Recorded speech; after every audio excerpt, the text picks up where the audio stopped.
Hi you guys and welcome back to my channel. It has been a couple of weeks and I feel like I might owe you guys an apology.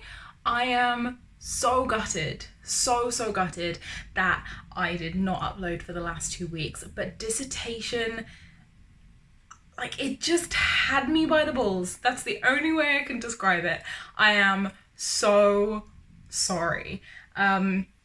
And some of you who know very well and tune in and listen very closely will know that that second upload that didn't happen happened after the 12th, the date that I told all of you that I would be available from. So yeah, basically what happened is I ended up kind of being just so drained, and I was under the weather and I just could barely get out of bed. I was just exhausted from all of the work I've been doing. But the good thing is that I am back and I am here this week with a little bit of kind of just like a video about what's been going on with me, what my plans are for the next couple of weeks, and then we'll be back on kind of a normality track hopefully next week, because I am hoping to be back in my normal filming space. As you can see right now, I am just against a white wall, which isn't exactly what I want you guys to have to be looking at, but you don't want to see what's behind the camera. You do not want to see the mess that is currently surrounding us. But I do just want to talk about kind of how grateful I am to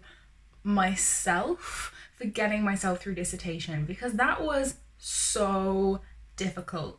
Like, I cannot believe what I had to kind of go through in order to hand it in.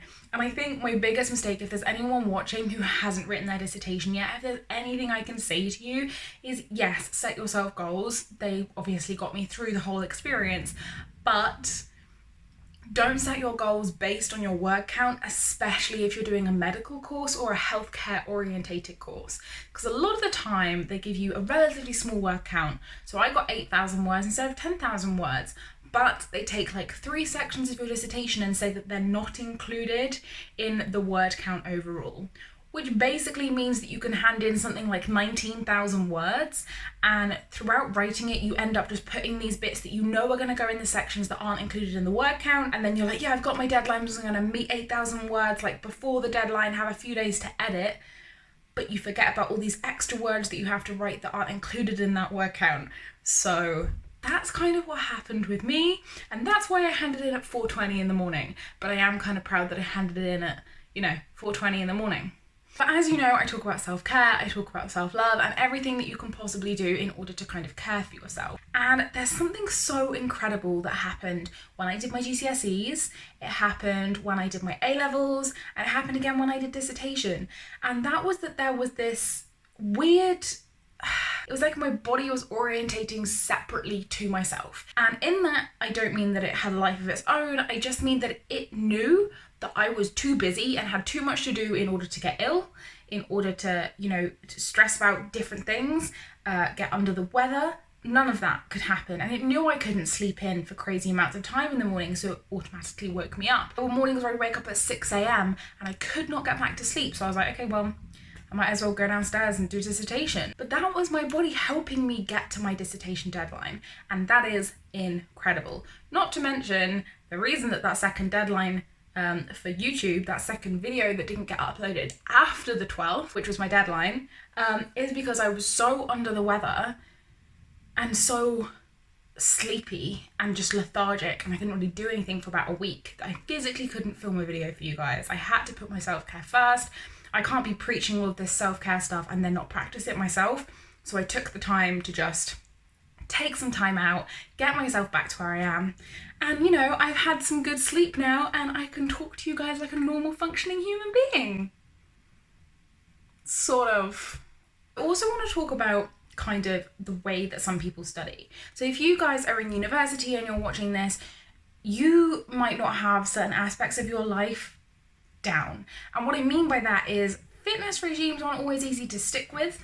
Some of you might definitely have it, and then some of you might have it for 6 months and then just lose it for 6 months. And that's kind of what I did. I was ridiculously fit, best fitness level I'd ever been in my entire life in second year. Third year came along and I'd say from about December, that just kind of didn't continue to exist because I was so stressed and I had so much work to do, so many placement hours, so much dissertation work, it was like, I just need food that's going to give me energy now. And that meant sweets, that meant crisps. I needed food that was going to make me feel good. That was homely foods, or foods that made me feel really full and made me want to sleep afterwards, which was enchiladas, pizza, Doritos, all of that processed crap that's not going to make you feel good in the long run. But it was the only thing that was going to get me through dissertation. And so that's what I piped into my body. And I have gained a lot of weight. I don't know if you can kind of see. 10 kilos. I have gained 10 kilos. And I went through this process of hating my body, hating myself for eating all of the stuff that got me here and not getting up and going for that run.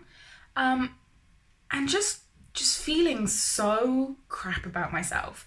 And it was absolutely awful. And don't get me wrong, I still have moments where I have that, but I'm talking I couldn't get to sleep at night because I was thinking about the things I wanted to deprive myself of in order to get back to the weight that I was before. I think it's so important for us to realize that, like I just said, my body was fighting something off and decided to not let it kick in until after this dissertation deadline.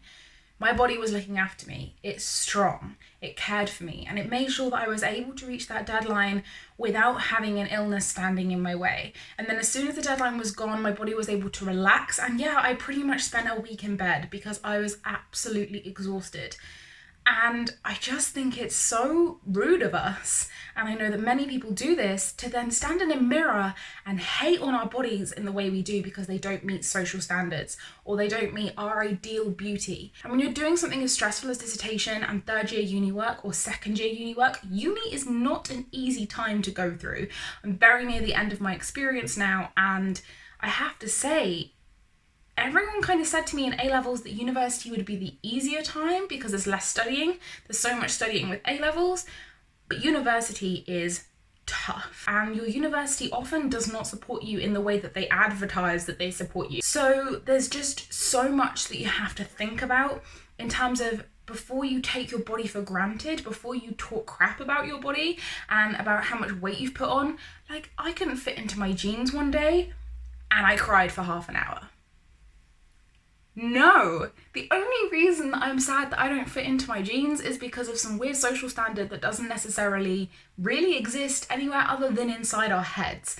And if I just bought the next size up jeans, I would still look like me. I wouldn't look any different. It's me, it's inside my head. And I've asked certain people, like, can you tell? And they're like, no.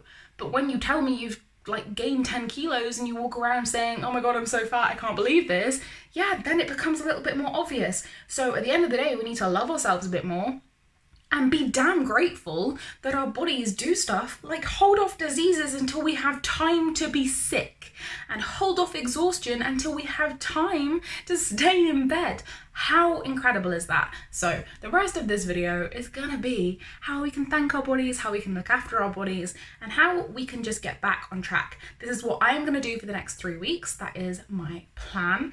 And I'm doing this as kind of a thank you to my body for getting me through dissertation. I'm also doing it because I want to get a little bit of confidence back, and you know, there's like certain levels of fitness that I want to achieve. I'm thinking about vlogging it, like I vlogged my 72-hour fast, which I will link for you up there, but we will see how it goes, see what I think.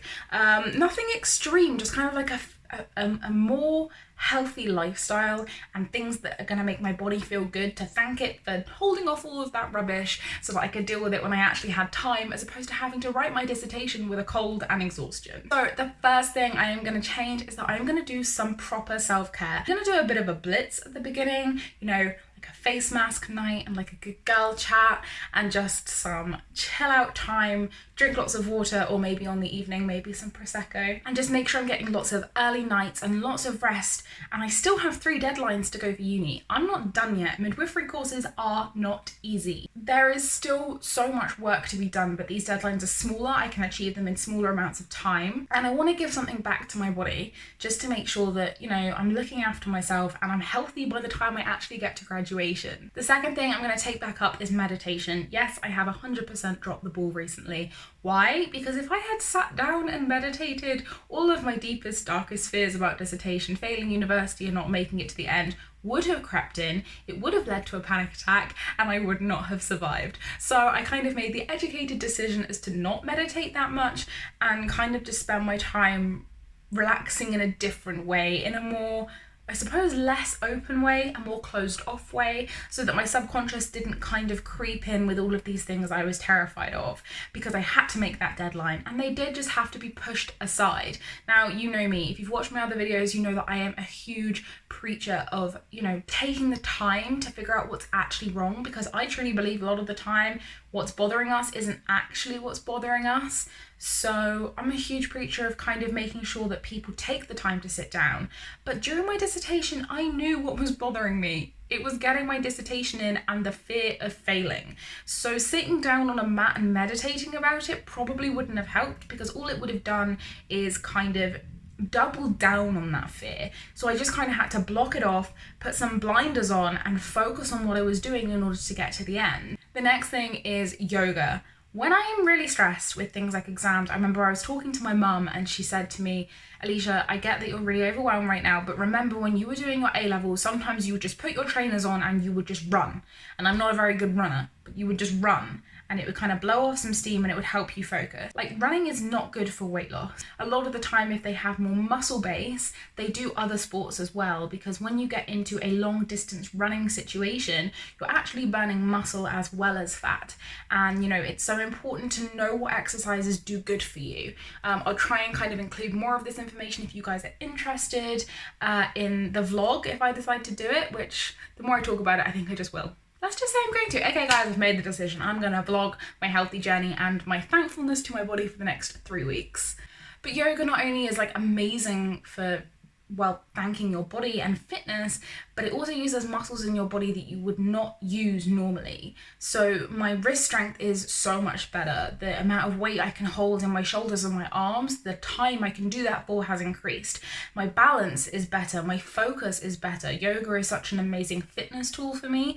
I do it for mindfulness as well, but right now I think I'm going to use it to kind of strengthen my body back up, because really all I've been doing is sitting in a chair for the past 3 months. I'm also going to start eating more healthy meals. So all of those snacks and things that I needed in order to get myself through the day, they're going. And also less alcohol. So there were certain days where I would work and just drink a load of water and end up in bed, and that was fine. But then there were days where I decided that I was going to finish up early, maybe at 6 o'clock in the evening, and take the evening off, have a few glasses of wine and chill out. Now, there's nothing wrong with that, and that's great. But I kind of want to make alcohol more an orientation around celebratory times again, because I kind of feel like it got built into my lifestyle as a break kind of thing, and I don't want that to be what alcohol is to me. I want it to be birthday parties, I want it to be celebrations, I want it to be barbecues with my friends or nights out when quarantine is over. So that's my aim, is to kind of get alcohol back to where it should be as part of my life. And the last thing really is that I want to just make sure that I'm listening to my body. If my body is telling me to exercise less, I want to rest more. If my body is telling me I need to stretch, I want to stretch. If my body is telling me I'm dizzy every time I stand up, I need to increase my iron intake. Some of you will know exactly what I'm talking about. And that is my aim for the next 3 weeks. I am sorry this video has been a bit all over the place, but to be honest, I just wanted to catch you guys up because I want you guys to know what's going on in my life. I wanted to apologise for not uploading for those 2 weeks and give you guys a reason. And I also wanted to let you know what it was like for me to do my dissertation, what it meant, the strains that it put on my body and my health, but equally how proud I am that I've actually got that handed in now, and that, soon I am hoping I will be a qualified midwife. And thank you guys so much for all of your support. So yeah, thank you so much for tuning in with me today. If you have any questions or queries about a midwifery course, about a university course, about writing your dissertation, or about how to get back on track after your dissertation, drop them in the comment section below, or you can jump on over to Scribbles by Alicia on Instagram, and I am more than happy to answer any and all of your questions. Thank you so much for tuning in with me. If you like this video, please give it a thumbs up. Make sure to jump on down to that subscribe button. I will see you guys next week. I promise I will not be missing another one, and hopefully it will be with a much nicer, better background. I love you guys so much. Thank you for all of your support. You literally keep me going every single day, and I will see you next week. Bye.